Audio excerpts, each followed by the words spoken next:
السلام علیکم ورحمۃ اللہ وبرکاتہ۔ الحمد للہ وحدہ والصلاة والسلام علی من لا نبی بعدہ۔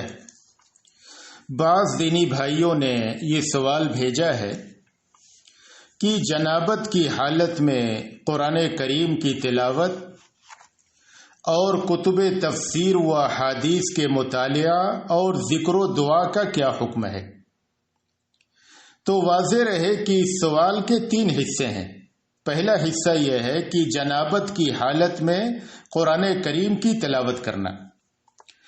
پھر سوال کا دوسرا حصہ ہے کہ جنابت کی حالت میں کتب تفسیر و احادیث کا مطالعہ کرنا۔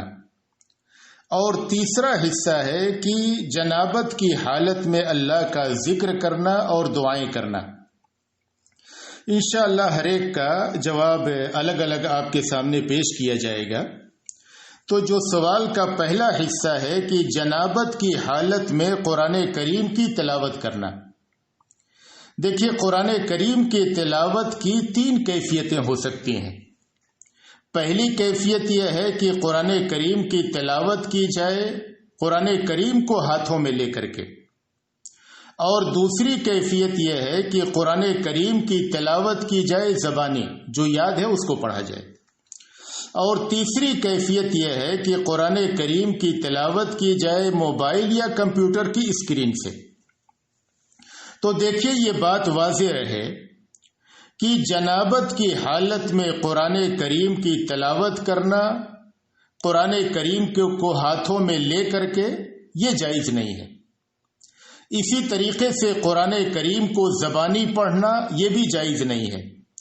یا یہ کہ موبائل یا کمپیوٹر کی اسکرین سے پڑھنا یہ بھی جائز نہیں ہے۔ آپ کے سامنے ہر ایک کے دلائل قرآن و احادیث اور اقوال علماء و فقہا کی روشنی میں پیش کیے جاتے ہیں۔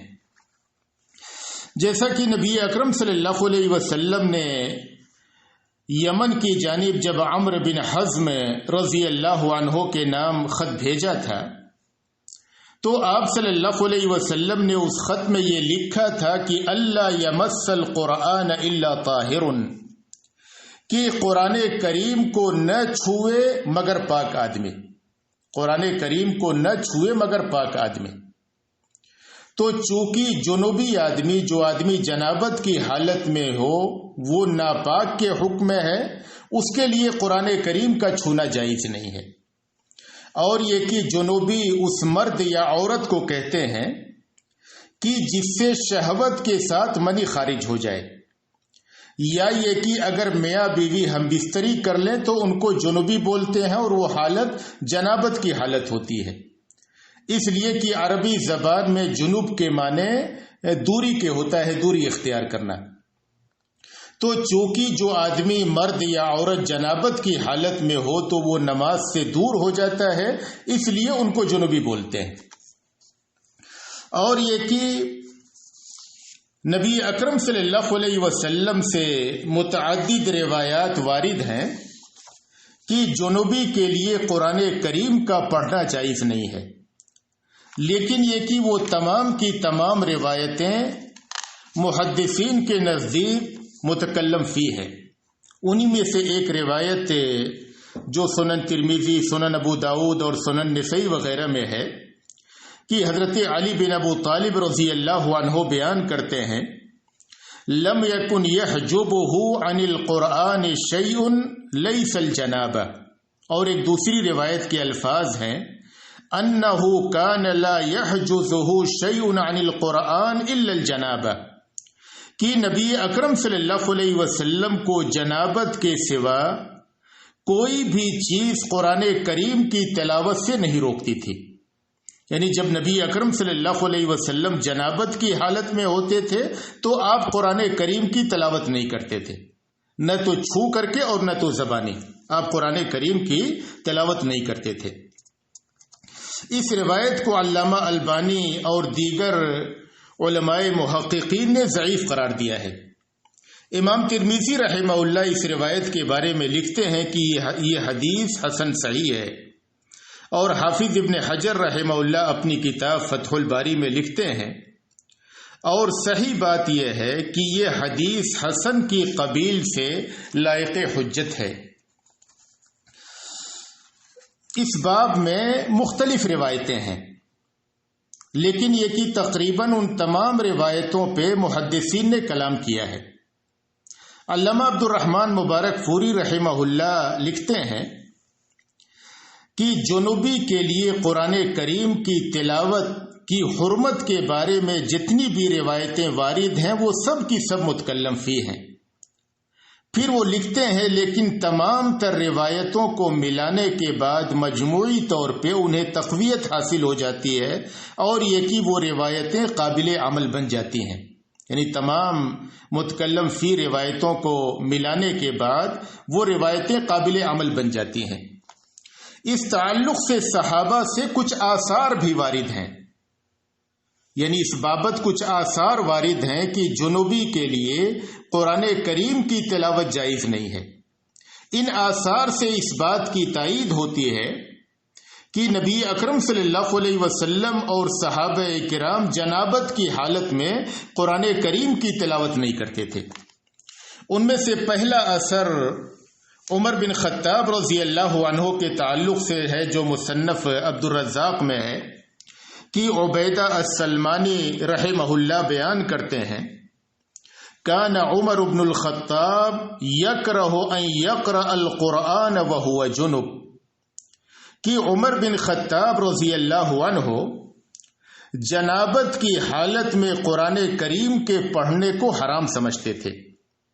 اور سلف جب کراہت کا لفظ استعمال کریں تو اس سے ان کی مراد حرمت کی ہوتی ہے، یعنی وہ حرام سمجھتے تھے کہ کوئی آدمی جنابت کی حالت میں ہو اور قرآن کریم کی تلاوت کرے۔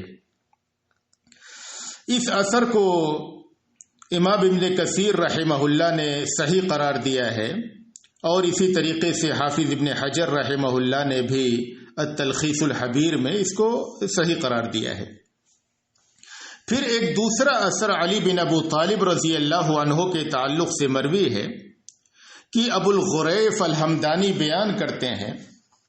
کہ ہم حضرت علی رضی اللہ عنہ کے ساتھ تھے، پھر وہ کچھ دور گئے اور انہوں نے پیشاب یا قضاء حاجت کی، پھر جب اس کے بعد آپ واپس آئے تو آپ نے پانی مانگا اور اپنی دونوں ہتھیلیوں کو دھلا۔ اس کے بعد وہ قرآن کریم کی تلاوت کرنے لگے۔ پھر اس کے بعد انہوں نے کہا، اقرأ القرآن ما لم يصب احدكم جنابہ فإن اصابته جنابة فلا ولا حرفا واحدا، کہ تم قرآن کریم پڑھو جب تک تم میں سے کسی کو جنابت لاحق نہ ہو، لیکن جب اگر ایک شخص کو جنابت لاحق ہو جائے، وہ جنوبی ہو جائے، تو قرآن کریم نہ پڑھے، یہاں تک کہ قرآن کریم کا ایک حرف بھی نہ پڑھے۔ امام دارقطنی نے اس اثر کو صحیح قرار دیا ہے۔ تو روایات اور آثار ان کی روشنی میں یہ بات واضح ہوتی ہے کہ جنوبی کے لیے قرآن کریم کی تلاوت جائز نہیں ہے۔ سعودی عرب کی فتویٰ کمیٹی نے بھی اسی بات کا فتویٰ دیا ہے کہ جنوبی قرآن کریم کو نہ چھوئے، اور نہ تو قرآن کریم کو پڑھے اور نہ تو طلبہ کو پڑھائے، یہاں تک کہ غسل کر لے۔ علامہ محمد بن صالح العثیمین رحمہ اللہ فرماتے ہیں، جسے جنابت لاحق ہو جائے وہ بغیر غسل کیے ہوئے قرآن کریم نہ پڑھے، اس لیے کہ اہل علم کے راجح قول کے مطابق جنوبی کے لیے قرآن کریم کا پڑھنا حرام ہے۔ شیخ الاسلام ابن تیمیہ رحمہ اللہ لکھتے ہیں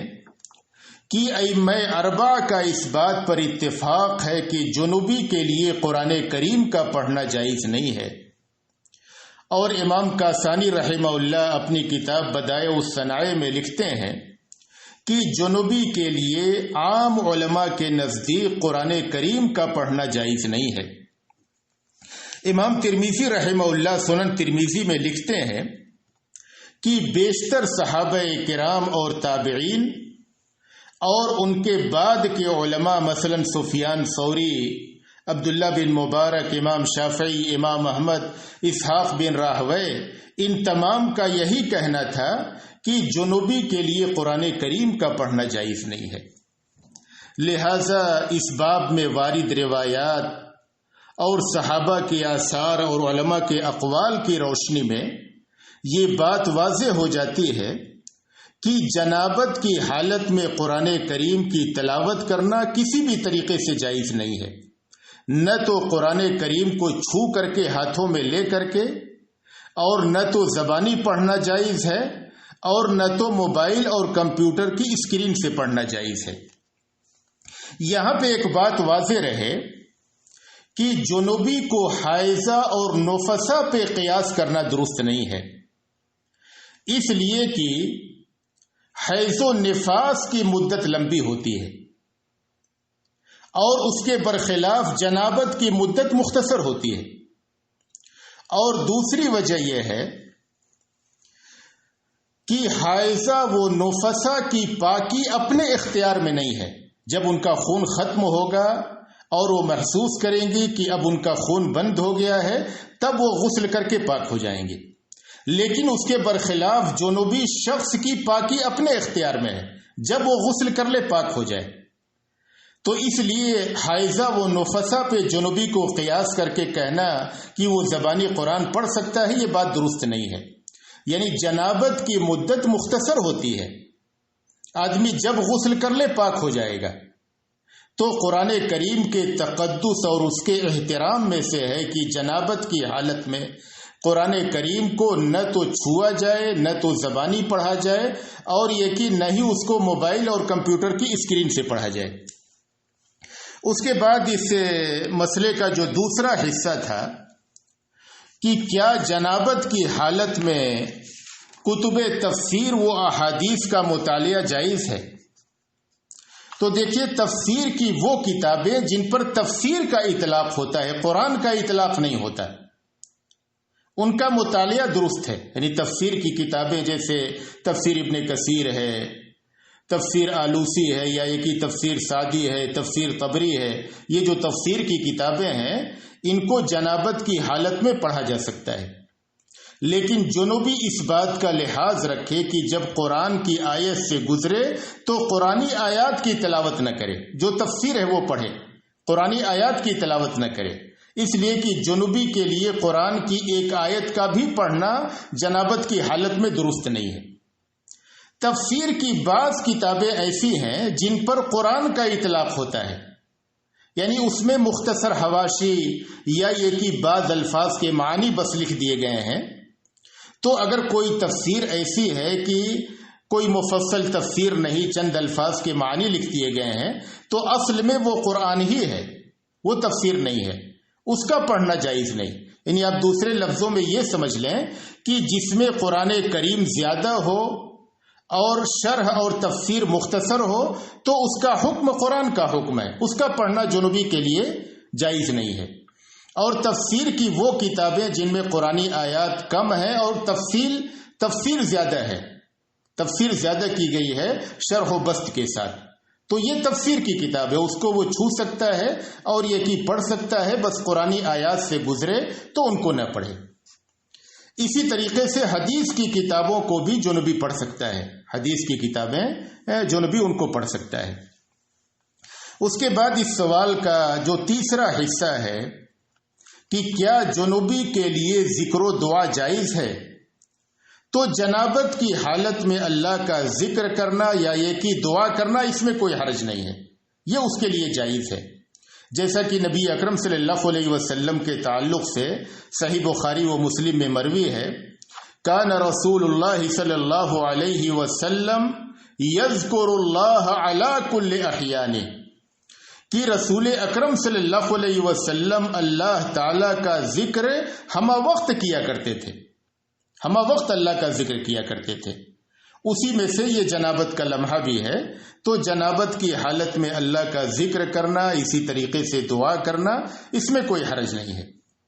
یہ چند مسائل تھے جس کا آپ نے سوال کیا تھا،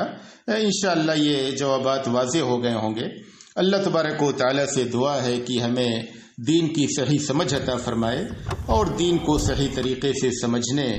اور اس پر عمل کرنے اور علم و بصیرت کے ساتھ اپنی عبادات کو انجام دینے کی توفیق عطا فرمائے۔ وصلی اللہ علی نبینا محمد۔